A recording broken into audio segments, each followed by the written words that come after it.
네, 21대 총선 성적표를 받아든 여야 정치권 오늘 일제히 선대위 해산하고서 이제 포스트 총선 체제로 전환을 했죠.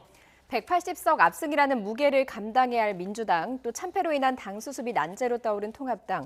과연 총선 이후 전국은 어떤 모습일까요? 현근택 더불어민주당 법률위원회 부위원장, 윤기찬 미래통합당 홍보위원회 부위원장과 함께 살펴보겠습니다. 두 분 어서 오세요. 어서 오십시오. 네, 안녕하세요. 두 분 다 선대위에서 아주 열심히 활동하시다가 오늘 해단식이 있었잖아요. 근데 자, 오늘 해단식 갔다 오셨어요? 네, 오전에 갔다 왔습니다. 네. 여기 저는 뭐 못 갔었습니까? 선대위 활동을 잘 하지 않았기 때문에. 예. 자, 그럼 오늘 좀 분위기부터 좀 전해주세요. 오늘 분위기는 어땠어요? 아무래도 뭐 분위기는 좋죠. 왜냐하면 당선되신 분들도 몇 번 참석하셨고요. 예. 그다음에 결과가 좋기 때문에. 근데 전체적인 분위기는 그래도 좀 겸손하고 예. 국민들의 뜻을 좀 무겁게 받아들여야 된다. 자만하면 안 된다. 예. 그래서 이해찬 대표께서 어떤 말씀하셨냐면 당선된 분들은 어항 속의 고기처럼 생각해라. 예. 언제든지 뭐든 어디서든지 국민들이 바라보고 있다. 그러니까 항상 좀 말도 조심하고 행동도 조심해라. 예. 그 얘기가 가장 기억에 남는 것 같습니다. 네. 어항 속의 물고기처럼 네네네. 투명하게 볼 수 있으니까. 그렇죠. 누구든지 볼 수 있기 때문에 예. 최근에 또 이제 언론이나 SNS 가 발달돼서 사실은 사소한 말 한마디, 사소한 행동 한 가지도 굉장히 문제가 되거든요. 아마 네. 제가 보기엔 아주 의미 있는 말이었던 것 같습니다. 예. 알겠습니다. 통합당 해당식 분위기 전해 들으셨습니까? 네, 뭐 일부 의원님께 전해 들었는데 네. 어쨌든 뭐 분위기는 무겁고요. 다만 사실 뭐 진단이 중요한 거니까 네. 현실 의석수가 지지율과 대비해서 좀 의석수가 편중됐다 이런 분석은 큰 의미가 없는 것이고 예. 실제 의석수를 기준으로 진단을 했을 때 시대 변화가 맞지 않았다라는 이제 말씀들이 좀 있었던 것 같고요. 예. 그다음에 국민들의 신뢰를 얻지 못했다. 예. 이런 이제 진단들이 있었는데 이건 구체적으로 추후에 뭐 백서 형태로 나올 수도 있는 부분이고 네. 다만 당장 이제 당의 수습을 어떻게 할지에 대한 방안하고 그런 절차 등에 대해서 좀 고민이 많았던 걸로 그렇게 전해 들었습니다. 예. 네. 고민은 많았고 그다음에 뭐 추가로 뭐 언제 어서 무슨 대책을 좀 해야겠다 지금 이런 이제 내용은 없었어요? 중진 의원들의 경우에는 뭐 다소 좀 교통이 있는 걸로 알고 있고요. 네. 다만 당선된 분들 현역 의원들 중에 당선된 분들은 아직 지역에 있는 분들이 많아요. 네. 그러니까 지역에서 뭐 선대위를 해체하고 그다음에 지역 주민에 대해서 뭐 감사 인사 이런 것들 절차를 마무리하고 올라오는 것이 네. 아마 다음 주가 될 거예요. 다음 주에 본격적인 그런 방안에 대해서 논의가 있을 걸로 예상을 하고 있습니다. 예. 다음 주쯤 논의가 시작될 것 같다. 예, 알겠습니다. 각 당에서 지금 뭐 승리 패배 요인들 많이 뭐 분석했을 거고요. 네네. 뭐 선거 끝난 뒤에 여러 요인들 많이 분석이 나왔어요. 뭐 스스로 변하지 못했다. 뭐 이런 부터 시작해서 미래통합당 얘기입니다. 그 서로가 보기에 그 민주당이 미래통합당 보기에 그리고 또 미래통합당이 민주당 보기에 선거의 승패 요인을 한번 냉정하게 한번 짚어 주셨으면 좋겠는데요. 자, 먼저 오늘 민주당이 180석 정도를 차지했거든요. 자, 그 승리의 요인을 뭐라고 보십니까? 아마도 국민들 시각에서는 예. 민주당의 그 국회 활동이 만족스럽진 않았을 것 같아요. 네. 이렇게 솔직히 국회 말씀드려서. 활동을 보고 투표한 것 같지는 않다. 예. 예, 그래서 아마 구관이 명관일 수 있다, 뭐 그런 어떤 걱정, 그러니까 새로운 세력에 대한 지지를 해주려고 했는데 혹시 구관이 명관이면 어떡하지? 이런 미련을 미래통합당이 담아내지 못했던 거, 그 미련을 해소하지 못했던 것이 네. 원인이 아닐까 종합적으로 말씀드리면 예. 거기에다가 물론 이제 선거 과정에서 있었던 여러 가지 뭐 막말 이런 것들도 있겠지만 기본적인 시각은 그렇습니다. 기본적인 시각은 이 당에 투표를 했을 때 앞으로 어떤 미래가 펼쳐질지에 대한 비전 제시가 사실 좀 부족했다. 예. 이런 부분이 좀 자성이 되고요. 뭐 상대방 평가를 하라는데 자성을 하네요. 네. 그리고 이념적 비틀에 너무 갇혀 있었다라는 그건 양당이 공이 그랬던 것 같습니다. 네. 그래서 유권자는 이 이념의 틀을 깨고 현실 정치에 나와서 민생을 펼쳐라. 그런데 각 당이 민생을 얘기하지만 실제 그 민생 정책을 제시하는 데 있어서는 이것이 우리가 추구하고 있는 이 보수주의에 맞는 거야? 진보주의에 맞는 거야라는 연역적 판단을 해왔다는 거죠. 예. 그것이 아니고 각 정당이 민생을 펼치고 나서 그에 대한 가치 판단을 별도로 받았어야 되는데 네. 네. 이런 점이 각 당이 좀 부족했지 않나 이런 생각이 듭니다. 윤기찬 부위원장님 말씀을 들어보면 민주당이 잘해서 찍어준 게 아니라 미래통합당이 충분히 변하지 못했고 또 대안이 되지 못했기 때문에 찍지 않았다 이렇게 보시는 거예요? 그러니까 결론적으로 말씀드리면 분명히 견제 심리 있었어요. 네. 그런데 견제 심리 있었는데 견제는 상대방보다 그 반대 상대방이 좀 더 잘 못할 때 일어나는 심리거든요. 네. 또는 확신을 못할 때. 네. 그런데 양측 정치 세력이 다 확신 못 받았지만 네. 그래도 우리 옛말에 이 구관이 명관이면 어떡하지라는 이 심리를 유권자의 심리를 한국당이 그거를 깨질 못했다. 미래통합당이. 네. 저는 그렇게 생각합니다. 네. 네. 자, 우리 형택 위원장님. 저는 좀 냉정하게 말씀드리고 싶으면 약간 초보 운전자가 사고 친격이다라고 보고 싶어요. 예. 왜 그러냐면 사실은 이 선거 국면에서 당 대표는 굉장히 중요합니다. 누가 되든지. 근데 황교안 대표는 뭐 대권에 나가고자 하는 생각은 있지만 사실은 정치 경험은 없어요. 예. 그렇다 그러면 빨리 선대위를 만들어서 뭐 김종인 위원장이든 아니면 선거를 많이 해본 분들을 이제 영입을 해서 네. 지휘를 맡기든지 했어야 되는데 사실은 뭐 선거를 거의 안 해봤거든요. 근데 어. 반대편에는 이해찬 대표 같은 경우는 선거에 나서 진 적이 없어요. 예. 88년에 선거 정치 시작했고, 음.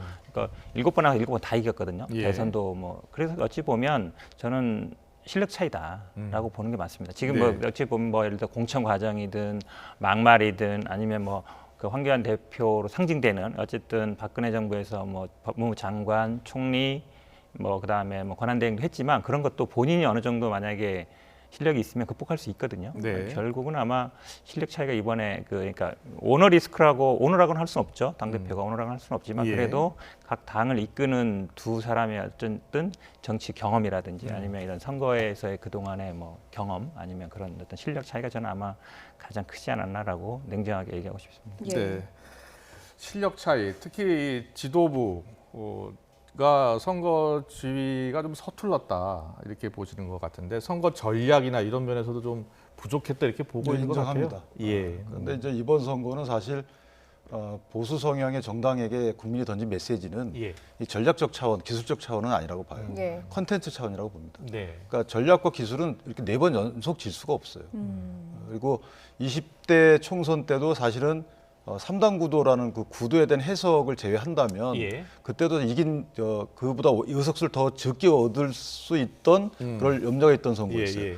그 위에 뭐 대선, 지선 다 패배를 했잖아요. 네. 그렇다면 이것은 기술적인 측면도 문제가 있었겠지만 그보다 더 근본적인 정당이 추구하는 비전 제시, 그다음에 기존의 보수의 틀, 이념의 틀을 갖춰 있지 말고 나와서 예. 국민들한테 어떤 어젠다를 던져달라는 국민적 욕구를 아직 우리가 담아내지 못했다. 네. 그래서 이런 점에 대한 근본적인 어떤 성찰이 좀 필요하지 않나 이런 생각이 듭니다. 예. 네. 저도 저 부분에 동의합니다. 왜 그러냐면 사실은 우리 어떤 정치사에 봤을 때 선거를 4번 연속 지는 경우는 거의 없어요. 예. 한 번 이기고 한 번 지고 이렇게 어쨌든 갔거든요. 총선, 대선, 지방선거, 그렇죠. 다시 다시 총선. 총선까지. 그렇죠. 예. 어찌 보면 한 바퀴 이렇게 도는 순서인데 예. 저는 아마 이제 미래통합당이 이 지금 말씀처럼 비전 제시 이런 것도 있지만 이념적인 스펙트럼을 조금 더 사실은 국민들은 이미 좀 왼쪽으로 중도 쪽으로 많이 지켜져 있는 것 같고 예. 저희 당은 어찌 보면 뭐 상대방 당은 진보라 그러지만 저희 스스로 평가할 때는 약간 중도적이라 보고 있거든요. 네. 그러면 사실은 대부분의 국민들이 이미 중도로 와 있는 거예요. 이번에 지지를 보면. 네. 근데 미래통합당은 아직도 이제 과거처럼 너무 오른쪽에 있는 게 아닌가. 네. 그 부분이 제가 보기에는 결국은 아마 세대 교체도 해야 되고 사람도 바꿔야 되지만 정책이라든지 결국은 그 이념인데 네. 그 정당의 이념, 정체성을 조금 더 바꿀 필요가 있다. 네. 제가 보기엔 약간 중도 쪽으로 더 와야 된다. 아, 근데 중도 좀 더 와야 된다. 예. 이념을 바꾼다는 개념이 아니고요. 이게 이제 독일 같은 경우에는 당신이 낙태에 대한 의견이 어떠냐 그런 식으로 설문을 한 500개 한답니다. 예. 네. 그래서 500개를 설문을 마치고 나니까 당신은 보수 성향입니다, 진보 성향입니다. 이렇게 기납적으로 어떤 이념에 대한 평가를 하는데 네. 우리 그 나라는 언제부턴가 당신 뭐야 보수다 진보다 이게 먼저 정해지고 예. 그로부터 본인이 추구하는 정책이 나와야지만 되는 거예요. 그러니까 이런 시대는 끝났다는 거죠. 예. 그러니까 우리가 추구하는 정책이 뭐 특정 분야는 A다라고 하면 그것들을 다 합쳤더니 이 정당은 보수 성향이다 이렇게 그런 상대방이 제기하는 이념적 틀에 갇혀 있었다는 거죠. 예. 네. 당신들 왜 보수적인 성향인 정당인데 그거 왜 그런 정당 왜 긴급재난건 왜 찬성하지 이런 식으로 예. 이런 틀을 깨고 나와야지만 국민께 다가갈 수 있다. 그래서 그런 부분도 더불어서 더 성찰을 해야 된다라고 생각합니다. 예. 제가 누누이 말씀드린데요. 자꾸 말 제끼는 예, 죄송한데 괜찮습니다. 거리에 나가서 좌파 독재 타도하자. 그다음에 긴급 재난금 나와주는 거, 뭐 사회주의 배분 정책이다. 마스크 나눠주는 거, 예. 사회주의 배분 정책이다. 그런 얘기하면 보통 요즘 한 30, 40대 있는 분들은 저게 무슨 얘기인가 해요. 네. 전혀 안 먹힌단 말이죠. 네, 일부 네. 이제 지지자들, 극소수 지지자들은 먹혀질지 모르겠지만, 네. 그러니까 그런 용어 쓰는 것 자체가 제가 보기엔 너무 오른쪽에 치우쳐져 있다라고 말씀드리는 거예요. 한 예. 가지 더 말씀 더 드리면 네. 일부 의견 이런 의견도 있습니다. 견제를 할 수 있도록 힘을 달라라고 했는데 그동안에 20대 국회 운영한 그 형태를 보면 견제를 결국은 못했어요. 네. 그러니까 연동형 비례대표제도 사실 이게 헌법으로 지금 평가받지 못하고 예. 제도적 허점이 많다고 다들 같이 평가를 하고 있는데 그것도 막지 못했고요. 예. 공수처도 그렇게 막아야 된다고 우리가 주장을 했지만 막지 못했어요. 그러니까 견제한다고 해서 힘을 줬는데 일부 예. 결국은 그 힘을 써서 견제하지 못했다. 그건 뭐 정치력 부재일 수도 있고 여러 가지 작전 부재일 수도 있지만 예. 이거에 대한 또 평가일 수도 있고 해서 이 부분은 좀 보수 성향의 정당이 네. 여러 가지를 깊이 고민할 시기가 왔다 이렇게 자성하고 있습니다. 예. 일부 분석가들은 이렇게 보더라고요. 미래통합당이 아직도 주류인 줄 알고 있다. 지금 이 전체적인 정치 지형 판세는 이 진보 쪽으로 많이 가 있고, 그런데 아직도 너무 일방적인 이 한쪽 지지층만 보고서 이야기를 했던 거 아니냐, 호소했던 거 아니냐, 이런 지적도 있거든. 그러니까 그것은 이제 저도 신문 기사를 봤는데 네. 주류냐 비주류의 문제는 아니고요. 그것은 사실은 주류가 됐든 비주류가 됐든 국민들에게 정책을 제시해서 비전을 제시한 다음에 예. 국민들의 마음을 얻어서 그 사회로 끌고 가면 되는 거예요. 이게 예. 정당이 할 일이거든요. 그래서 주류 비주류는 의미가 없어요. 그런데 그 해당 정당이 던지는 어젠다가 과연 예. 국민들이 현 시대에 맞는 거야. 나 공감해. 저 정당 선호해. 따라가야지. 예. 이런 기본적인 메커니즘이 돼 있어야지만 기본적인 지지를 하는 거고 예. 그 뒤에 이제 좋은 정당이냐 싫은 정당이냐 이런 문제가 생기는 건데 네. 두 개 다를 미래통합당이 놓쳤다는 거죠. 예, 그러니까는 유권자들한테 믿음을 주지 못했다는 거 아닙니까? 그렇죠. 예, 그리고 뭐 예를 들어서 막말 사건이 터졌을 때 국민들이 원하는 미래통합당의 대처는 좀 더 강도 높게 대처에 나왔어야 되는데 미온적으로 대처한다든지 시간을 끈다든지 이런 것들이 다 국민들의 표심에 영향을 미치지 않았을까요? 그것은 이제 결론적으로 그렇습니다만은 그 당시에 지도부가 했던 판단은 일부는 이해가 되는 부분이 있어요. 그러니까 징계에 대한 뭐 시기나 아니면 징계 수위 이런 부분은 예. 결론적으로 문제가 있어 보이지만 그 당시에는 당원 당규상 또 재차 거론할 수 없었던 상황이에요. 네. 추가적인 징계 대상 행위가 있기 전까지는 그런 좀 한계가 있었던 것이고 예. 법치를 강조하는 보수주의적 그 미래통합당에서 당원 당규를 무시하고 할 수는 없었거든요. 그래서 예. 그런 어려움은 좀 있었다라는 것을 좀 알아주셨으면 좋겠습니다. 예. 조금 제가 뭐 자꾸 말씀드려 죄송한데요. 괜찮습니다. 예. 예. 저는 아마 미래통합당이 아직도 그 우리가 이제 구체제 얘기하잖아요. 예. 앙상레짐이라 그러는데 우리나라 정치에서 가장 큰 변화는 87년하고 2016년이에요. 누가 얘기해도 87년 어쨌든 민주화운동이 있었고 2016년 촛불혁명이 있었는데 그 이후에 굉장들의 의식, 국민들의 정치 의식이 굉장히 발달했습니다. 저희도 뭐 이렇게 문자를 보거나 이런 걸 보면 예. 사실은 뭐 정치인들이 국회에서 저희가 평론하는 것보다 정치를 더 많이 알아요, 이분들이. 그렇기 때문에 그 전과 후는 달리 봐야 된다. 예. 근데 미래통합당의 생각은 아직도 2016년 이전 근데 머물러 있지 않은가 그런 생각 많이 들어요. 제가 예. 보기에 2016년 이후로 빨리 넘어와야 된다. 먼저 규정으로 들리는데 예. 사실 뭐 제가 이렇게 그 논박을 할 생각은 없어요. 예. 저희가 결국 국민의 뜻을 못 받았기 때문에 다만 이제 결국 아까 말씀하신 대로 독재 얘기도 저희가 하면서 독주를 독재라고 표현을 했던 것인데 독주를 더 가속화시켰단 말이죠. 국회의 의석 구성마저 예. 사실은 180석을 들임으로써 네. 국회에서 견제할 수 있는 힘도 많이 잃어버렸어요. 예. 그러니까 결국은 목적은 견제였는데 어떻게 하다 보니까 견제를 할 수 없는 지경에 이르는 거죠. 이것은 이제 깊이 반성할 부분이라고 생각합니다. 예.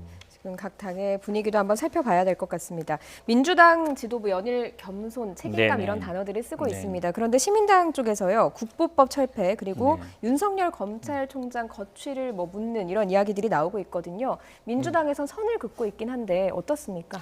저는 뭐 적절하지 않은 발언이라고 봅니다. 예. 왜냐하면 시민당에 계신 분들이 시민운동 하시던 분들이에요. 예. 어떤 공통점이 있냐면 2004년에도 사실은 4대 뭐 개혁 입법 중에 제일 민감한 게 이제 국가보안법이었는데 네. 그 당시에도 시민운동 하시던 분이 많이 들어왔어요. 그래서 이거를 전부 폐지해야 된다. 이가 강력하게 주장하는 분도 있었거든요. 예. 그 논란이 일어나면서 당내부도 좀 갈라졌고 지지율도 떨어지고 많은 어려움이 있었거든요. 그래서 오늘 그 얘기가 나온 거예요. 어찌 보면 그런 좀 섣부른 발언이라든지 이런 거 하지 말 자제해라 이런 어떤 얘기를 한 거고 네. 윤석열 총장 문제도 사실은 임기가 보장돼 있습니다. 네. 2년 보장돼 있기 때문에 거취를 표명하라는 얘기는 적절하지 않죠. 당연히 어떤 뭐 문제가 있는 것도 아니고요. 그래서 제가 보기에는 아마 이분들은 뭐 정치를 그동안 많이 해오던 분들이 아니라 시민운동 하던 분들이라 그냥 개인적인 의견을 표명한 거고 근데 오늘 해단식에서도 앞으로 그런 말 좀 자제해달라 이런 부탁이 있었습니다. 예. 미래통합당에서 그 네. 발언을 그 뭐 홈페이지인가요? 그 페이스북에 올렸던 것으로 알고 있는데요. 예. 이게 지금 그 윤석열 개인 총장의 개인 이름을 예. 거론하잖아요. 그러니까 검찰 개혁이라는 게 저는 뭐 동의하지는 않지만 개혁은 해야 되지만 그 개혁 방향에 대해서는 동의하지 않습니다. 네. 개혁 목적에 대해서 사실 의구심이 있어요. 윤 총장의 임기와 관련돼서 뭐 그만두라 말라 그만두게 해야 된다 이런 말을 하는 목적이 뭔가에 대해서 깊이 고민해봐야 되고 예. 혹시 여당에서 그 목적이 그와 같지 않다면 이런 발언은 정말 자제해야 된다. 왜냐하면 헌법기구는 아니지만 사실은 사정을 담당하는 기구라서 예. 이게 해당 특정한 수사 사안에 대해서만 연결시켜서 임기를 논의하면 안 되는 겁니다. 제도적으로 뭐 다듬을 수는 있어요. 검찰과 관련된 제도적인 틀을 마련하고 바꿀 수는 있지만 사람에 대해서 이렇게 자꾸 얘기하게 되면 이것은 개혁의 목적이 아니라 네. 세간에서 한참 말을 됐던 수사와 관련된 이런 여러 가지 의혹으로 번질 수 있다. 그래서 조심해야 된다고 생각합니다. 네. 일단 민주당 지도부는 이제 선을 확실히 그었으니까요. 예, 그거는 좀 지켜봐야 될 것 같습니다. 그리고 이제 통합당은 자꾸 이제 이야기 많이 나와요. 이제 지도부 체제가 사실상 이제 붕괴되고 있으니까요. 그래서 뭐 비대위 체제로 간다, 뭐 조기 전당대회 연다, 뭐 다양한 목소리가 나올 것 같아요. 근데 보시기에는 어떤 방향으로 나아갈 것 같습니까? 일단 뭐 비대위 체제는 불가피해 보여요. 예. 근데 그 비대위가 그러니까 당원 단계 보면은 이제 8월 31일까지 전당대회를 하도록 돼 있어요. 네. 그런데 그때까지 하는 그 임시적인 비대위 체제로 갈 것인가, 예. 또는 사실 어느 정도 당을 좀 추스리는 이런 역할까지 주어지는 비대위가 출범할 것인지가 예. 조금 논의가 되고 있는 걸로 보이고요. 이게 이제 사실 대선 주자까지 연결되는 문제라서 예. 대선 주자로 그 의사가 있는 분들은 선출직 당직을 사실 대선일로부터 1년 6개월 이전에 내려놓게 돼 있어서 네. 당대표 당권과 대권이 분리죠. 어, 근데 특이하게 비대위원장은 그 조항에 영향을 받지 않아요. 그렇죠. 네, 예. 비대위원장은 뭐 대통령 출마 의지가 있어도 1년 6개월 전에 대통령 선거 1년 6개월 전에 선출직 당직을 내려놓을 필요가 없는 거죠. 예. 그래서 제가 몰라서 그런데 미래통합당은 1년 6개월입니까? 1년이 아니고. 1년 6개월로 되어 있습니다. 민주당 1년으로 돼 1년이죠. 있습니다. 네. 예. 그래서 알겠습니다. 그런 이제 물론 당원 단계 고칠 수 있어요. 네. 비대가 출범해가지고 당원 단계를 손질해서 새롭게 고칠 수 있지만 현재 당원 단계에 따르면 그런 애매한 당원 단계 때문에 이것이 다소 좀 당내에 분란의 소지가 없게 하려면 예. 여러 그 의원들의 아마 의견 수렴을 거쳐서 방향이 정해지지 않을까라고 생각합니다. 비대위 체제가 출범을 하면 누가 비대위원장을 맡느냐가 사실 중요하잖아요. 그 뭐 아직 결정은 안 됐습니다만 뭐 김종인 위원장 얘기도 나오고 안철수 대표, 유승민 의원 뭐 다양하게 거론되고 있습니다. 어떻게 결정이 될 것 같습니까? 저는 개인적으로 예. 이것은 이제 비대위원장의 역할에 따라 다를 것 같아요. 아까 말씀드린 대로 관령 비대위원장이면 대권의 뜻이 있는 안철수, 유승민 뜻이 있다고 전해지는 예. 예. 이런 분들이 비대위원장을 맡아서 당을 2, 3개월 정도 과도기적 비대위원장 역할에 그칠 것인가. 만약에 근데 비대위원장이 혁신형으로 간다. 그러면 그 비대위원장은 대통령에 출마할 수 있는 거기 때문에 예. 당원 당규상 보면 예. 그러면 이제 그분들이 또 뜻이 있을 수 있겠죠. 그래서 이 부분은 좀 섣부르지만 아마 여러 가지 각자의 생각이 있을 거고 예. 그 각자의 생각을 고려한 여러 사람의 의견 수렴을 거쳐서 결정되지 않을까라고 생각합니다. 예, 뭐 당의 방향성에 따라서 비대위원장도 누가 될지 좀 결정될 것 같다 이런 예측을 해주셨습니다. 지금 무소속으로 출마해서 당선된 인물들도 좀 관심입니다. 통합당으로 복당 논의가 되고 있습니까? 이게 복당 논의라는 게 이제 본인들의 의사죠. 예.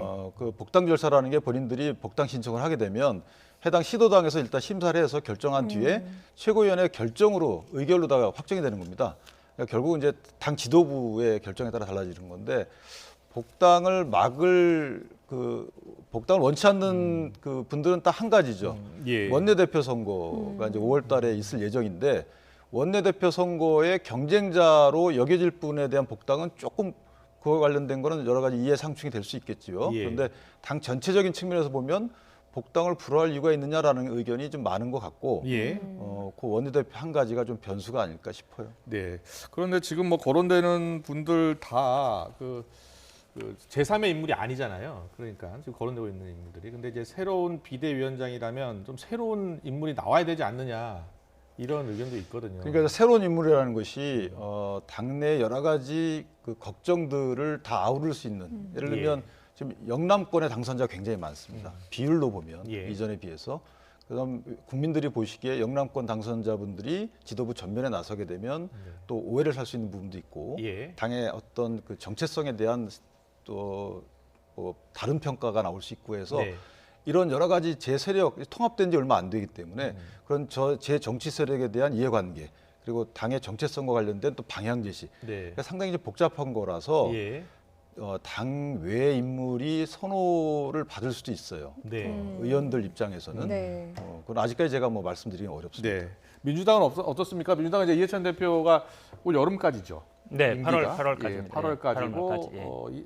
민주당도 역시 이제 뭐 얘기들 나오고 있습니다. 이제 이낙연 후보, 네네. 이낙연 이제 뭐 의원 되셨지만 이낙연 의원도 뭐 당권에 출마할 수도 있고 출마하지 않을 수 있고 또 차기 대권 주자들이 뭐 민주당에 많으니까 당권에 도전할 것이다 아닐 것이다 이렇게 얘기들이 많은데 지금 뭐 물밑에서 뭐 이야기가 있긴 있습니까? 그러니까 뭐 우리 당도 마찬가지입니다. 이제 일단 8월 말까지이기 때문에 전당대회를 8월 전에 하겠고요. 예. 그다음에 이제 원내대표도 있습니다. 5월에 어쨌든 5월 7일까지인가 9일까지인가 아마 임길 예. 거예요. 그러다 보니까 결국은 당선자들 중심으로 이제 어찌 보면 이제 뭐 당대표 나가실 분 아니면 원내대표 나가실 분들이 이제 뭐 물밑에서 움직이고 있을 텐데 예. 현재까지 뚜렷하게 뭐 누가 나간다 아니면 뭐 이렇게 언론이라든지 관심들은 있지만 예. 아직 뭐 확실하게 뭐 주자들이 정해지거나 이건 아닌 것 같습니다. 네, 뭐 아직은 아닌 것 같고요. 예, 그래도 뭐 조만간 시작이 되겠죠. 예.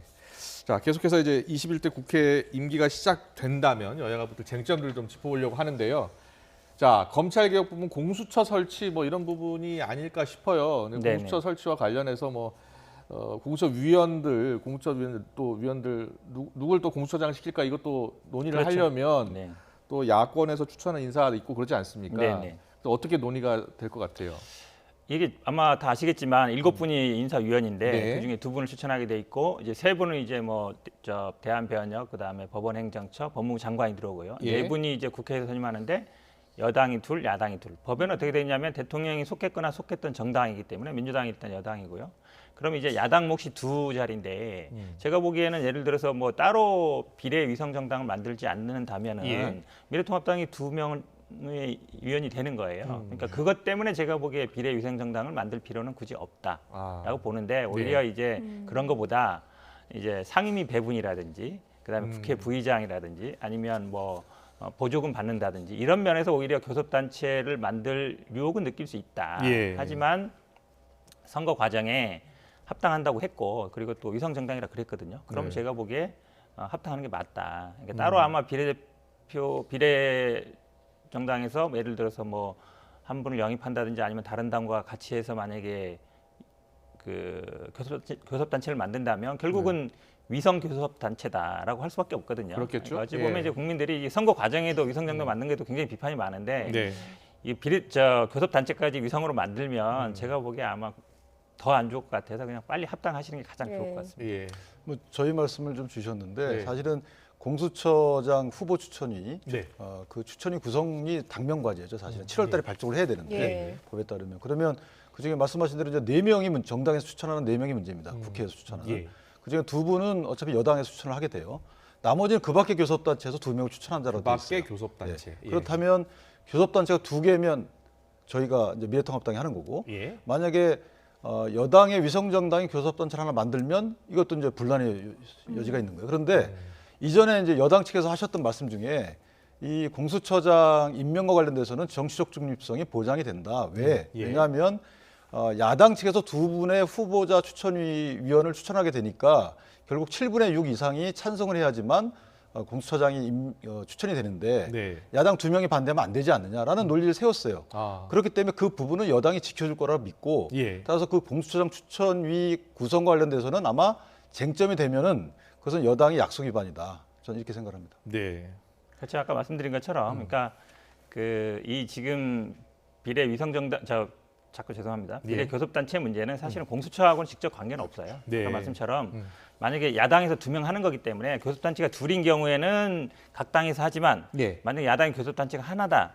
그러면 한 당에서 2명 하는 거예요. 그렇기 예. 때문에 제가 보기에 이 공수처 때문에 비례 교섭단체를 만들 필요는 없다. 근데 다른 목적, 예를 들어서 상임위 배분 아니면 예. 뭐 국회의장, 부의장 이렇게 할 때 아니면 예를 들어서 그다음에 보조금 받는 거라든지 이런 목적이 더 클 수 있어요. 근데 예. 그건 사실은 제가 보기에 국민들이 별로 용납하지 않을 것 같으니까 원래 약속대로 그냥 예. 합당을 빨리 하시는 게 가장 그 좋은 것 의사일정 합의와 관련돼서는 이전에 보면 4+1하고 이제 교섭단체끼리 이제 협의를 거치고 막 이러거든요. 예. 그러니까 결국 의석수와 상관없이 그 당시에 그 한국당 입장에서는 의석수가 뭐 그당 112석 이런 정도였는데 그 의석수에 상관없이 4개 정당 중에 하나로 평가받았단 말이죠. 그래서 예. 이런 그 운영의 형태와 관련돼서도 교섭단체가 문제가 될 수 있어요. 만약에 여당 측에서 미래통합당을 그냥 그 카운터파트로 인정을 해주신다면 별도의 교섭단체를 마련할 이유가 없는데 그게 아니고 몇 개의 교섭단체 중에 하나다 이런 식으로 이제 접근을 하게 되면 예. 이게 또 필요성을 느낄 수 있는 여지는 없잖아 있죠. 네. 지금은 이제 안 만든다라고 한다 하더라도 또 나중에 또 상황이 바뀌면 또 어떻게 될지 모르잖아요. 결국은 전적으로 하나 미래통합당의 태도에 달려 있는 것 같습니다. 네. 알겠습니다. 이거 네. 지켜보겠습니다. 네. 예. 열린민주당 이야기도 한번 여쭤보고 싶습니다. 네네. 열린민주당의 경우에는 민주당은 네. 사실은 계속해서 같이 하지 않겠다라고 이야기를 하다가 오늘 서른 의원이 YTN 라디오 인터뷰에서 이런 말을 했습니다.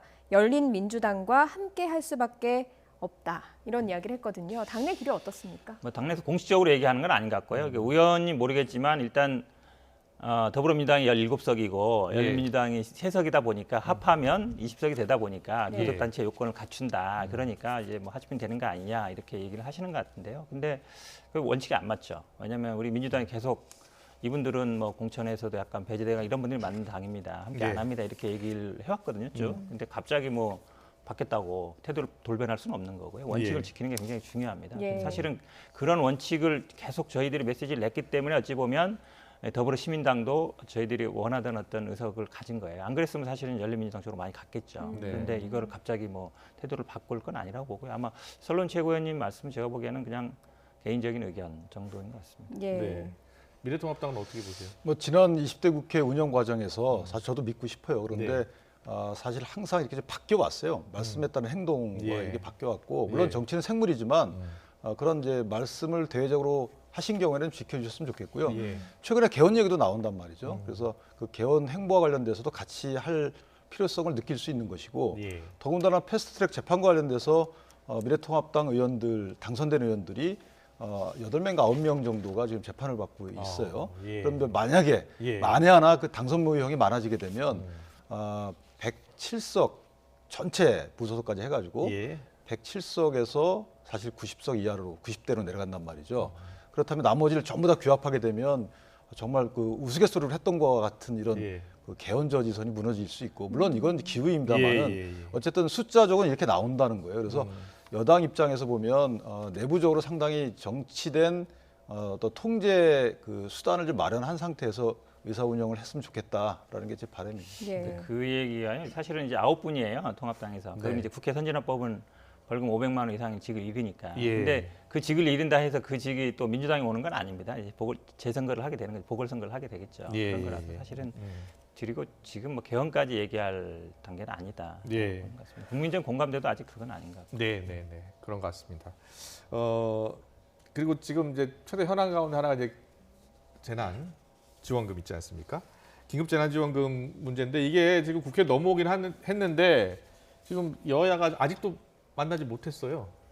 뭐 양측에 이건 뭐 야당 탓도 아니고 여당 탓도 아니고 이제 선거 이후에 각자의 역할 수행하라 그랬던 거고 지금 임시국회는 이제 소집 공고가 돼 있는 상태예요. 예. 그래서 거기에 추경안은 이제 올라와 있는 상태고 예. 그러면 그 시정 연설을 하고 상임위별로 이제 심사를 진행해야 되는데 아직 그와 관련된 그 협의가 안 돼 있는 것 같아요. 예. 그래서 되게 되면 그 상임위별로 뭐 삭감이 있는지 그건 잘 모르겠지만 어찌됐든 적극적으로 임한다는 것이 미래통합당의 방침인 것으로 그렇게 알고 있습니다. 미래통합당도 적극적으로 임하고 민주당도 적극적으로 임하고 그러면 뭐 전 국민에게 다 지급되는 건 맞는 겁니까? 지금은 이제 지금 추경은 편성된 것은 전 국민이 아니죠. 70%. 예, 70%죠. 그 이후에 별도로 추경 이게 기재부에 사실 그 증액이 없게 되면 국회에서 늘릴 수는 없는 거예요. 법상 그렇게 돼 있습니다. 항목과 증액은 할 수가 없어요, 원칙적으로. 그래서 새로운 추경을 편성할지 아니면 별도의 합의를 거쳐서 늘릴지 모르겠지만 그 부분은 아직 좀 미정인 걸로 알고 있습니다. 네. 민주당은 이제 그 4월에 통과시키고 5월에는 이제 지급해야 된다는 네, 입장 네. 아니에요. 예.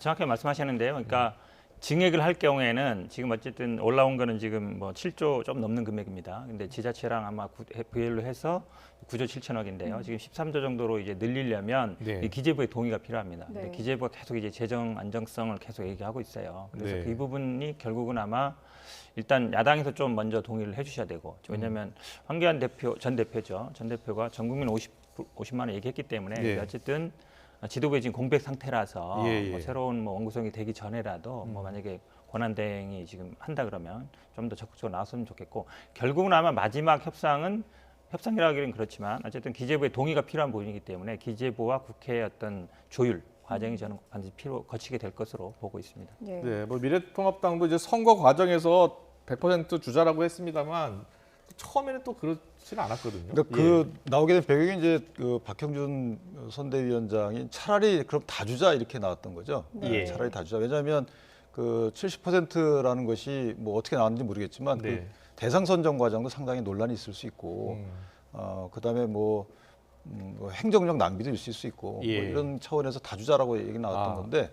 이 부분은 사실 여당 입장에서 당청이 먼저 결정을 하고요. 당정이 먼저 결정을 하고 네. 그 결정이 되면 그거 갖고 야당을 설득하는 과정이 필요하지 않을까 싶어요. 예. 뭐 일반적인 항상 그렇게 해왔으니까. 예. 원칙적으로는 그런 절차가 맞습니다. 그러니까 네. 당정에서 먼저 정하고 그다음에 야당과 협상하는 게 순서가 맞는데 네. 이게 어찌 보면 선거 과정이기도 하지만 또 정치 국회라는 데는 항상 민의를 반영해요. 국민들의 네. 요구를 반영하거든요. 네. 근데 이제 관료라든지 뭐 기재부 이런 분들은 항상 재정 안정성이라든지 예산 이런 걸 감안하기 때문에 이건 좀 상황이 특수한, 일반적인 경우에는 말씀처럼 당정 협의가 이루어지고 그다음에 되지만 지금은 약간 특수한 상황이라 네. 제가 보기엔 반대의 순서로 갈 수도 있는 것 같습니다. 네. 자, 이제 슈퍼 여당이 탄생을 했고요. 야당은 이제 많이 의석수가 줄었어요. 그래서 20대 때는 뭐 워낙 많이 싸우지 않았습니까? 그래서 21대는 좀 협치하는 모습을 좀 보여줬으면 좋겠다라는 게 이제 국민들의 바람일 텐데, 자, 슈퍼 여당이 됨으로써 협치할 가능성이 더 높아졌다고 보세요? 저는 높아졌다고 봅니다. 왜냐하면 몇 번 말씀드렸습니다만 사실은 과반은 큰 의미가 없어요. 예. 과반으로 할 수 있는 게 없잖아요. 예. 물론 뭐 인사 문제라든지 예산이라든지 이런 거 있지만 법안은 안 되잖아요. 근데 가장 국회의 권한은 입법과 어찌 보면 예산을 하는 것인데 결국은 뭐 예산이 저는 입법이 더 중요하다고 봅니다. 예. 그런데 180석이 되면 제가 보기에 미래통합당이 물론 협상의 여지 있지만 이게 넘어갈 수도 있다. 물론 300일 기간이 걸립니다만 그런 예. 게 본다 그러면 뭐 야당 측에서 충분히, 그러니까 제가 보기에는 이제 거리로 나가거나 아니면 이제 국회를 보이콧하거나 그럴 가능성이 이제 많이 줄어들지 않았나. 예. 뭐 저는 뭐 저희 당도 어쨌든 야당이기 때문에 네. 상대 당을 인정하고 그다음에 어쨌든 뭐 개혁 법안 같은 것도 뭐 대화의 타협을 통해서 결국은 정치라는 건 대화의 타협입니다. 협상장에 앉아야 되거든요. 예. 협상장에 계속 앉고 대화의 타협을 해가면서 개혁 작업을 해나갈 것으로 보고 있습니다. 근데 중요한 것은 이제 제출되는 법안이나 안건들이 사실 국민적 공감을 얻는 안건들을 제출해야 되겠죠. 예를 들어서 싸우지 말라 그래서 야당이 그걸 다 반대하지 않을 수는 없는 겁니다. 반대할 건 반대해야죠. 예. 그 반대에 대해서 그러니까 정반 합으로 여당이 협치라는 것은 야당의 반대를 반영한 합을 만들어 줘야 되는 것인데 예. 항상 반대하면 본안을 고수해서 이거를 관철시키려고 하기 때문에 항상 싸움이 일어난 거예요. 예. 그러니까 야당이 안 싸운다는 보장은 없습니다. 또 안 싸우는 것도 어떻게 보면 뽑아준 국민에 대한 도리는 또 아니에요. 싸우는 방법이 좀 신사적이고 좀 더 효율적이어야 되겠죠. 그런데 하여튼 180석을 가져감으로 인해서 상임위의 상당수는 여당이 사유권을 갖고 있어요. 그래서 그 상임위 10개 이상은 사실은 싸울 일은 없어요. 예. 나머지 상임위의 경우에는 패스트트랙을 통해서 법안 심사권이 무력화된다는 거죠. 그래서 그런 일만 없으면 사실은 이전 20대보다는 좀 원활한 국회 운영이 되지 않을까 기대합니다. 네, 중요한 말씀하셨습니다. 대화와 타협이 정치의 기본이라는 말씀하셨는데 21대 때 꼭 그런 모습 봤으면 좋겠습니다. 지금까지 현근택 더불어민주당 법률위원회 부위원장 그리고 윤기찬 미래통합당 홍보위원회 부위원장이었습니다. 잘 들었습니다. 고맙습니다. 고맙습니다.